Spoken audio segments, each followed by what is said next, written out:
The first thing Elias Ward noticed about the Valkyrie Academy wasn't the towering iron gates or the marble lions guarding the entrance. It was the tail. It flicked once, sharp, impatient like a comma at the end of a sentence that threatened to become a warning. The cadet attached to that tail stood in the front line of 100 others, all in midnight uniforms with silver trim, all wearing the same academy crest. A stylized moon pierced by a spear. All of them were catgirls.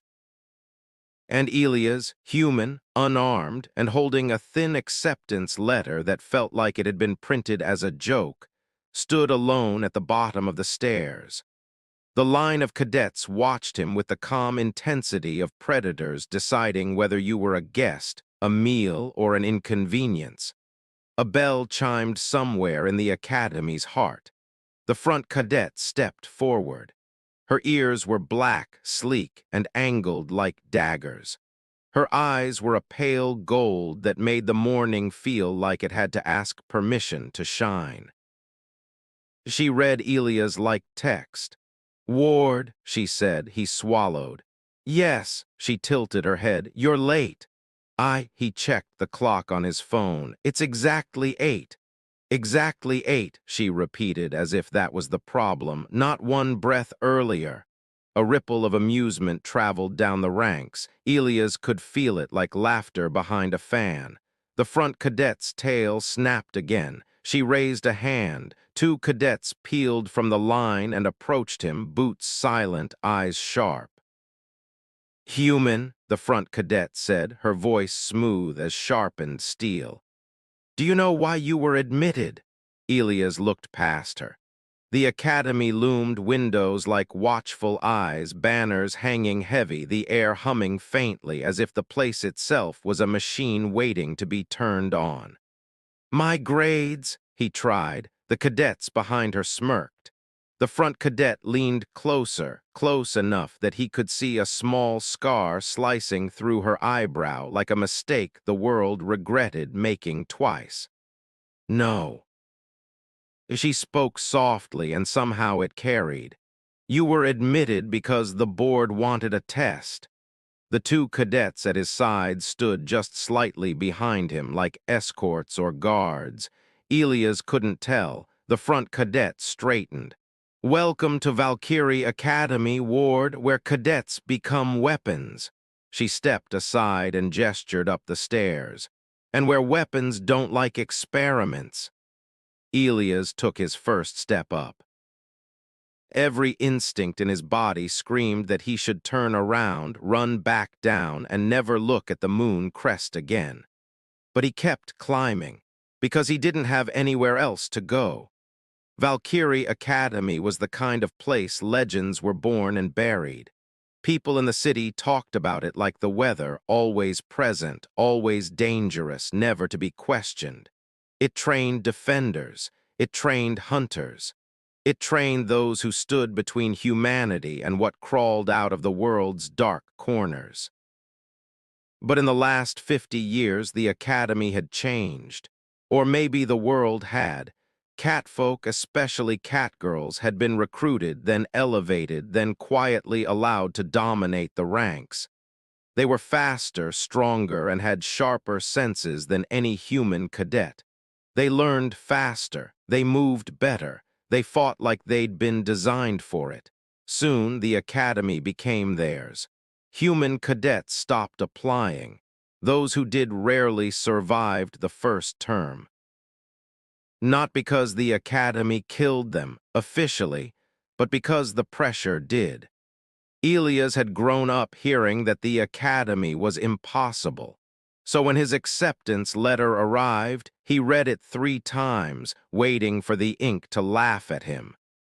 Now he was here, walking through hallways lined with portraits of champions, mostly catgirls with medals like constellations pinned to their chests. The cadets who escorted him didn't speak. They guided him through a maze of stone corridors until they reached a door with a brass plaque. Registrar, intake. Inside sat a small woman with gray hair and tired eyes. human. She wore an old cardigan over a dress shirt like she'd fought the Academy's dress code and won by refusing to care. She looked up, saw Elias, and sighed like she'd been expecting trouble. "Elias Ward," she said. "The human." He winced. "Is that what everyone calls me?" "Sweetheart," she said, flipping through papers, "you are currently the only one, so yes." One of the escorting cadets cleared her throat. The registrar glanced at the catgirl. I know, you want to watch." "They want to see if he breaks," the cadet said bluntly. Elia's stomach tightened. The registrar set down her papers. "You can leave." The cadets hesitated. Their eyes flicked to Elias like he was a fragile object they'd been told was unbreakable. Finally, they left. The door clicked shut. Silence fell. The registrar leaned forward. "Listen to me carefully. I'm going to tell you 3 things, and if you ignore even one, you will not last a week." Elias nodded. 1, don't try to prove you belong by copying them. You're human. You don't have their instincts, their strength, their balance. You try to compete on their terms, you will lose. He swallowed. "Okay." 2, don't let them decide what you are. They'll call you experiment, mascot, mistake, weakness. If you accept any of those names, they'll stick. Elias nodded again, faster. "And 3, she said, voice lowering, find allies, not friends. Friends are rare here. Allies, someone who benefits from you staying alive." He frowned. "Who would?" The door opened without a knock. The temperature in the room seemed to drop. A cadet stepped in alone, and even the registrar straightened like someone had pulled invisible strings. This cadet didn't wear the standard uniform. Hers was tailored, reinforced at the shoulders and thighs, the silver trim sharper. The Academy crest on her chest was edged in gold. An elite. Her hair was white, cut short, as if longer strands were a luxury she couldn't afford. Her ears matched, white with faint gray tips. Her eyes were a clear, icy blue that didn't just look at you. They measured you. She crossed the room, stopped in front of Elias, and studied him like he was a map she hadn't decided whether to trust. The registrar cleared her throat. "Cadet Captain Lyra Voss." Lyra didn't look at her. "He's smaller than I expected." Elias' cheeks heated. "Thanks." Lyra's gaze snapped to his, sharp enough to pin him. His heart thudded once. He'd expected hostility, mockery, the casual cruelty of those who knew they could win. Instead, what he felt from her was interest, cold, precise interest. "You were admitted," Lyra said, "because the board is afraid." Elias blinked. "Of what?" Lyra leaned closer. He could see faint lines along her knuckles, healed fractures. She'd broken bones and forced them to become stronger. "Of the rift," she said, voice quiet. "Of what's coming through it, and of the fact that we've grown too confident." The registrar's fingers tightened on her papers. Lyra's tail, white, thick, controlled, barely moved. "You," Lyra said, "are meant to remind us that we are not invincible." Elias found his voice. "So I'm a lesson." Lyra's eyes narrowed. "No, you are a variable," she straightened. "And I don't like variables I haven't tested." The registrar spoke quickly. "Cadet Captain, he hasn't even been assigned." "He will be," Lyra cut in, "to my squad." Elias' mouth opened. "What?" Lyra turned toward the door. "You'll report to Squad 9, Training Hall C, 10 minutes. Then she paused and glanced back just once. Her expression didn't soften, but her voice did by a fraction. "Don't be late again, Ward." And she left. The registrar stared after her, then looked at Elias like he'd just been handed a live grenade. "You wanted allies," she said slowly. "Congratulations." Elias exhaled shakily. "Is she helping me?" The registrar gave a humorless laugh. "She's not helping you," she said. "She's claiming you." Squad 9 trained in a hall that smelled like metal, sweat, and something faintly electrical. The floor was covered in impact mats. The walls held racks of weapons, staffs, blades, spears, guns with strange sigils etched into their frames. Above it all hung a banner reading, "Discipline is freedom." 8 cadets stood in a loose formation when Elias entered. 7 catgirls. All catgirls. Elias was the only human. Lyra stood at the front, arms behind her back, posture perfect. The squad looked Elias over like wolves smelling unfamiliar snow. One cadet with brown ears and an amused grin tilted her head. "So that's the human." Another, with striped ears and a bored expression, yawned. "He's going to die." Lyra's eyes flashed. "Silence." The yawn stopped immediately. Lyra stepped toward Elias. "Squad 9 specializes in rift response. We're deployed first, we extract last, and we take casualties personally." Elias tried to stand straighter. "Understood." Lyra paced in front of the squad. "Today we test reflex, awareness, and adaptability." The brown-eared cadet grinned wider. "We're going to play tag." Elias frowned. "Tag?" Lyra pointed to a small device on the wall, like a projector with a glass eye. "Combat simulation," she said. "If you get marked, you're out." The striped cadet cracked her knuckles. "How do we mark him?" Lyra looked at Elias. "Touch his shoulder."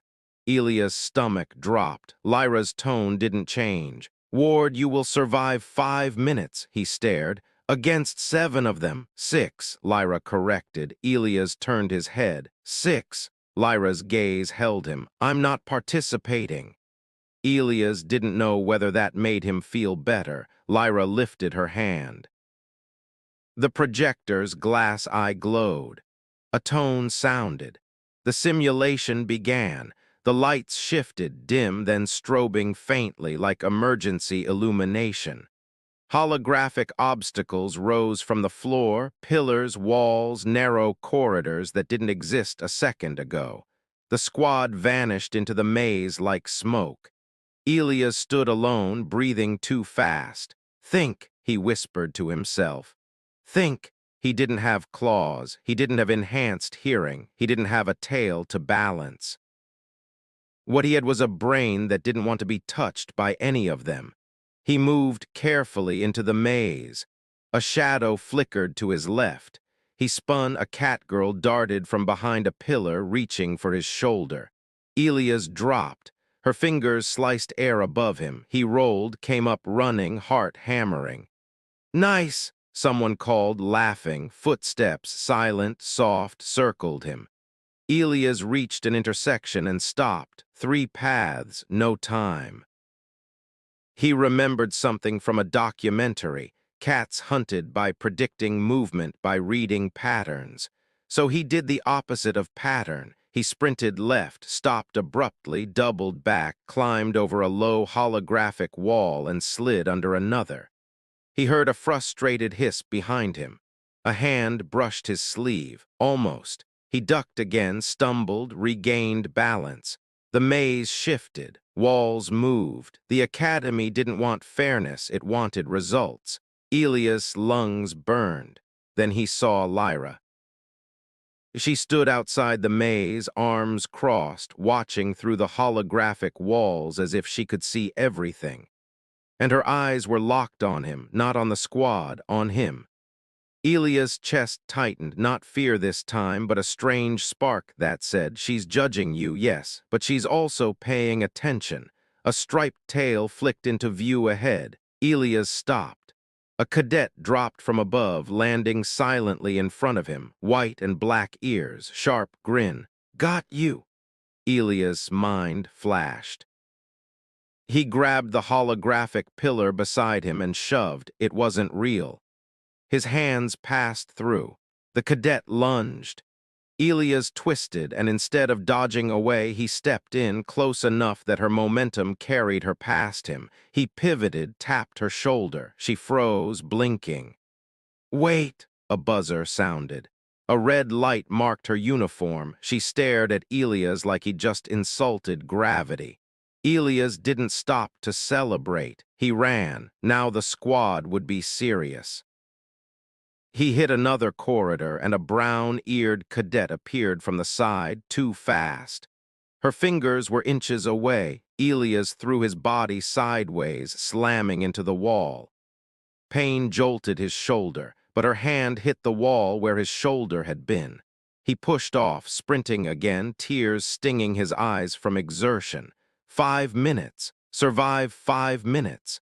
The maze shifted again. Elias ended up in a narrow chamber with one entrance.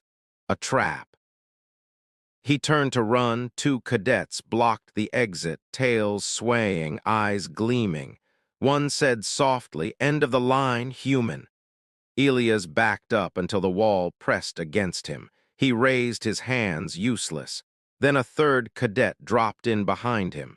Elias flinched, expecting the touch, but it didn't come. Instead, the cadet behind him whispered, barely audible, "Move when I move." Elias turned his head slightly. It was the striped one who'd yawned earlier, the one who'd said he'd die. Her eyes were sharp now, focused. Why would she? The entrance cadets lunged. The striped one moved, sweeping her leg low. The 2 cadets stumbled, surprised. Elias didn't understand, but he moved, darting between them as they recovered, slipping out. He ran until his vision blurred. A tone sounded again. The lights returned to normal. The holograms vanished. Elias staggered to a stop, bent over, gasping. "Time," the projector announced. Silence filled the hall, thick as fog. Then the brown-eared cadet laughed. He survived. The striped cadet who'd helped him shrugged, pretending she hadn't. "Barely." Lyra stepped forward, and the squad immediately straightened. Her gaze landed on Elias. Elias expected a cold verdict. Instead, Lyra nodded once. "Good," she said, one word, but it hit Elias like a metal. The squad murmured among themselves, reassessing, predators recalculating. Lyra turned to the group. "Dismissed." The squad dispersed. Elias stayed, still catching his breath. Lyra approached him. Up close she looked, tired, not weak, never that, but like someone who carried a weight no one else could see. "You adapted," she said. Elias wiped sweat from his brow. "I just tried not to get caught." Lyra's eyes narrowed. "That is adaptation." She paused, then quietly, "Someone helped you." Elias hesitated. If he exposed the striped cadet, would that cadet get punished? Would Lyra respect honesty or punish betrayal? Elias chose carefully. "I didn't ask for it, but I noticed." Lyra's ears flicked, almost approving. "Good," she said again. "You notice." She looked at him like he was still a variable, but now a variable with data attached. Then she said something Elias didn't expect. "Why did you accept the offer?" Elias blinked. "What?" Lyra's voice stayed even. "The academy. You could have refused." Elias thought of his mother's small apartment, his father's empty chair. The city's nightly sirens when rift disturbances flared on the horizon like silent lightning. He thought of how powerless he'd felt watching trained squads rush toward danger while he stayed behind glass. "I don't want to be helpless anymore," he said. Lyra's gaze softened by a fraction, so small he might have imagined it. "Neither do I," she said. Then she turned away as if she'd said too much. "Report tomorrow at dawn," she added. "And Ward?" "Yes." Lyra looked back. Her tail flicked once, controlled. "Don't let them make you small." Weeks passed. Elias learned the academy's rhythms. Wake before sunrise, run until your legs stopped negotiating, train until your hands blistered, study tactics until your eyes burned. He learned the language of catgirl cadets, the way ears turned toward threats, the way tails tightened when they were annoyed, the silent hierarchy built from respect and scars. They tested him constantly. Some mocked him openly. Some ignored him like a nuisance. A few, like the striped cadet, Rena treated him with reluctant curiosity. But Lyra treated him like a project. She corrected his stance with a tap of her baton. She pushed him through drills until he collapsed. She forced him to think about angles, timing, deception, about fighting smarter because he couldn't fight harder. Elias hated her sometimes, in the moment, in the pain. And then he'd catch her watching him from across the hall, expression unreadable, like she was searching for something. The day he realized the academy wasn't just training them, it was preparing them for war, was the day the alarms rang, not the practice ones, the real ones. A siren screamed through the stone halls, vibrating in Elias' bones. Cadets poured from dorms like a flood of black uniforms. Lyra appeared beside Elias as if she'd been summoned by his fear. "Rift breach," she said. Elias' heart dropped. "Here," Lyra nodded once. "Training grounds perimeter. Squad 9 deploys." Elias opened his mouth. He wanted to ask if he was supposed to go, if this was the part where the academy proved its point by letting the human die. Lyra didn't wait. She shoved a compact weapon into his hands, something between a pistol and a flare gun etched with glowing runes. "Signal gun," she said. "You fire it if you see a shadow-class entity, not at it, near it. The flare marks it for targeting." Elias stared at the weapon. "Why me?" Lyra's eyes snapped to his. "Because you notice." Then she grabbed his wrist, pulled him into the sprinting stream of Squad 9. Outside, the sky had turned bruised purple near the far edge of the training grounds. A tear in reality shimmered between two stone pillars, like the world had been cut with a blade and hadn't healed. From it came cold mist and a sound like distant laughter. Cadets formed lines. Instructors shouted orders. And from the rift, something crawled. It wasn't a monster the way stories described. It was worse. It was a shadow wearing a shape. A tall figure stepped out, limbs too long, head tilted wrong, its face blank like a mask someone forgot to paint. Elias' throat tightened. "Shadow class," Lyra said softly. Her squad shifted into formation. Rena, the striped cadet, glanced back at Elias. For once, her expression wasn't bored, it was serious. The shadow moved, not walking, gliding. It reached toward the nearest cadet, and the air around its hand seemed to dim. Lyra lunged. She moved like lightning, baton striking, runes flashing. The shadow recoiled, but it didn't bleed. It didn't flinch like something alive. It laughed, soundless, in Elias' head. Elias' hands trembled. Then he saw another one. Behind the first, slipping out of the rift like a second thought, and a third. The instructors shouted, but their voices blurred. The squad engaged, blades and runes and disciplined fury. Elias stayed back like he was supposed to. But then the battlefield shifted. A cadet screamed, someone from another squad, dragged toward the rift by a shadow's long hand. Lyra turned, eyes widening. For the first time, Elias saw something crack in her control. She sprinted toward the cadet, and another shadow rose behind her, arm lifting, about to strike. Elias' brain snapped into clarity. You notice. He raised the signal gun. His hands steadied, not because he wasn't afraid, but because fear had become irrelevant. He fired.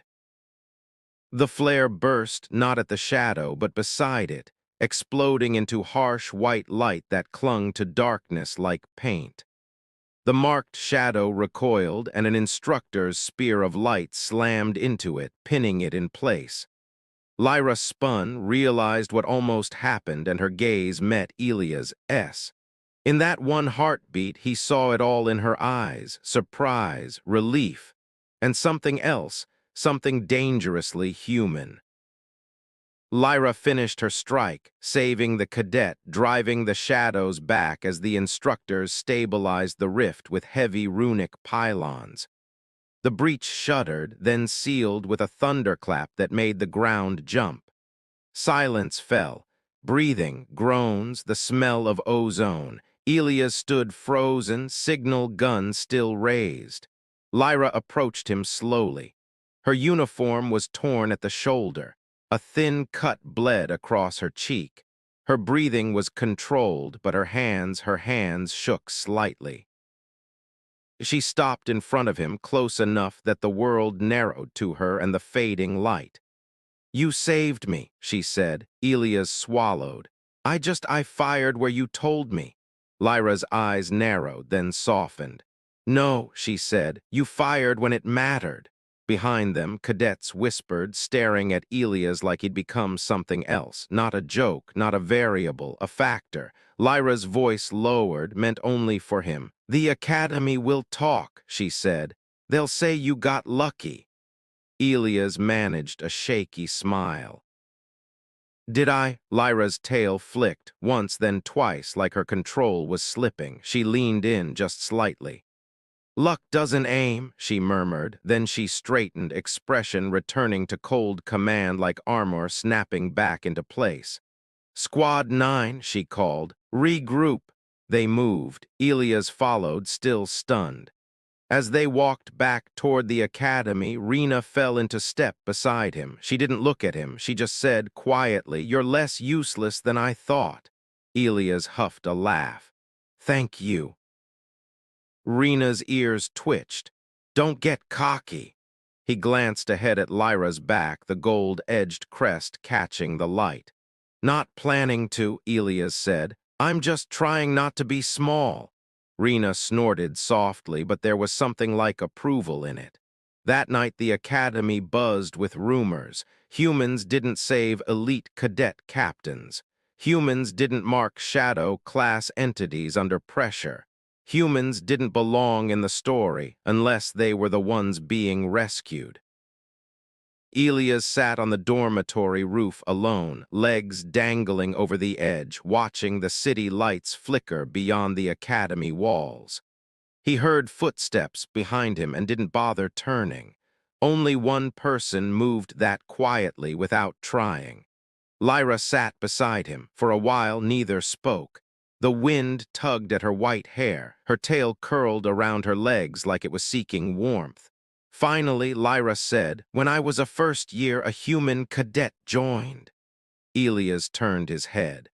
"Really?" Lyra nodded, gaze fixed on the distant horizon. He was stubborn, brave, not strong enough, but he refused to admit it. Elias felt a chill. "What happened?" Lyra's jaw tightened. "He died in a breach. He tried to be a hero." Elias' throat tightened. "I'm sorry." Lyra glanced at him, and her eyes looked older than she did. "I promised myself I wouldn't let another human come here and become a tragedy," she said. Elias stared at her. "So that's why you claimed me." Lyra's ears flicked, almost embarrassed. "Partly," she admitted. Elias waited. Lyra's voice grew quieter. "And partly because I was tired of an academy full of cadets who think being born sharper means they don't have to be smarter." She looked at him then, really looked. "And you," she said, "are stubborn in a way that doesn't break." Elias' heart beat once heavy. He tried to joke. "Is that your way of saying I'm okay?" Lyra's lips twitched, almost a smile. "It's my way," she said, "of saying you belong." Elias let out a breath he hadn't realized he was holding. Below them, the academy towers stood like watchful giants. Lyra's shoulder brushed his, accidental or maybe not. Then she spoke again, voice steady but softer than her usual command. "The board asked me to write a report," she said, "to recommend whether you remain." Elias' stomach dropped. "And," Lyra turned her gaze to him fully, "I told them," she said, "that you are a risk." Elias' face fell. Lyra continued, "A risk to their assumptions, a risk to their arrogance." Elias blinked. "And I told them," she said, "that Squad 9 keeps what it earns." She paused, just long enough for the words to sink in. "You earned your place," she said, "so you stay." Elias felt warmth spread in his chest, fragile and bright. Lyra looked away quickly as if she didn't like what she'd revealed. Then she stood. "Get some sleep," she said. "Dawn training." Elias smiled faintly. "Yes, Captain." Lyra hesitated. She didn't correct him. Instead, she said something that made Elias' breath catch. "Call me Lyra," she murmured. Then she walked away, disappearing into the stairwell like a secret the Academy didn't deserve. Elias stayed on the roof, watching the horizon, feeling the weight of the Academy shift slightly, like a door had opened somewhere inside a fortress. He'd come here as an experiment, a variable, a mistake waiting to happen. But the best cadet in the Academy, the one everyone feared, admired, followed, had chosen him. Not because he was the strongest, not because he was the fastest, but because he refused to be small. And for the first time since he'd stepped through the iron gates, Elias believed something dangerous. That maybe the Academy didn't belong to Catgirl cadets alone. Maybe it belonged to anyone willing to stand in front of the dark and say, "Not today." And somewhere deep in Valkyrie Academy, the moon crest gleamed, as if it had been waiting for that exact answer.